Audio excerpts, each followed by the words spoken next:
বাংলাদেশে সরকারি চাকরিতে কোটা সংস্কারের দাবিতে আন্দোলন ঘিরে সৃষ্ট পরিস্থিতি নিয়ে ব্রিটেনের পার্লামেন্টে প্রশ্ন তুলেছেন দেশটির ক্ষমতাসীন লেবার পার্টির এমপি রূপা হক।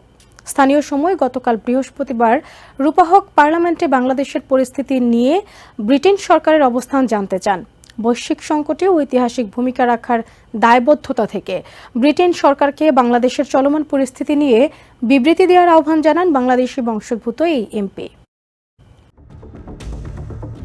বাংলাদেশি বংশোদ্ভূত ব্রিটিশ এমপি আফসানা বেগম গত 22 জুলাই বাংলাদেশে কোটা সংস্কার আন্দোলন ঘিরে সংঘাত প্রাণহানির ঘটনায় ব্রিটেনের পার্লামেন্টে আর্লি ডে মোশন উত্থাপন করেন। ওই মোশনে এখন পর্যন্ত সাবেক লেবার পার্টির নেতা ও বর্তমান স্বতন্ত্র এমপি জেরেমি করবিন সহ ব্রিটেনের 22 এমপি স্বাক্ষর করেন।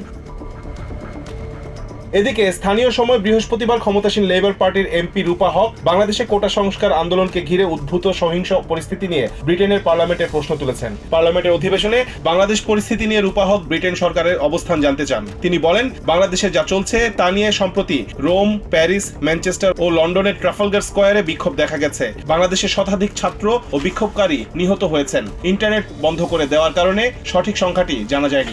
Recent days have seen protests in Rome, Paris, my right honourable friends, city of Manchester and in Trafalgar Square. বাংলাদেশের পরিস্থিতি বিবেচনায় ব্রিটেনের অবস্থান জানিয়ে জরুরি ভিত্তিতে একটি সরকারি বিবৃতি দেওয়ার আহ্বান জানিয়ে রূপা হক বলেন, এই ধরনের পরিস্থিতিতে ব্রিটেনের ঐতিহাসিক ও অনন্য ভূমিকার নজির রয়েছে।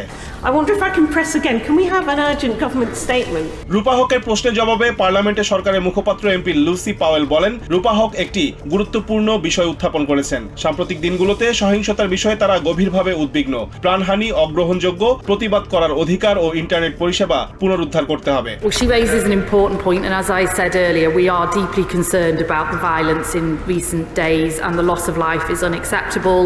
লুসি পাওয়েল আরো বলেন, সহিংসতা এড়াতে তারা সব পক্ষকে সংযত থাকার আহ্বান জানাচ্ছেন। দ্রুত সহিংসতায় হতাহত ও সংশ্লিষ্ট অন্যান্য তথ্য হালনাগাদ করার তাগিদ দেন তিনি। We are running out of time ahead of recess, but all possible steps will be taken to ensure that these important updates are brought before the recess. Rizwan Kader, TVN 24 news desk.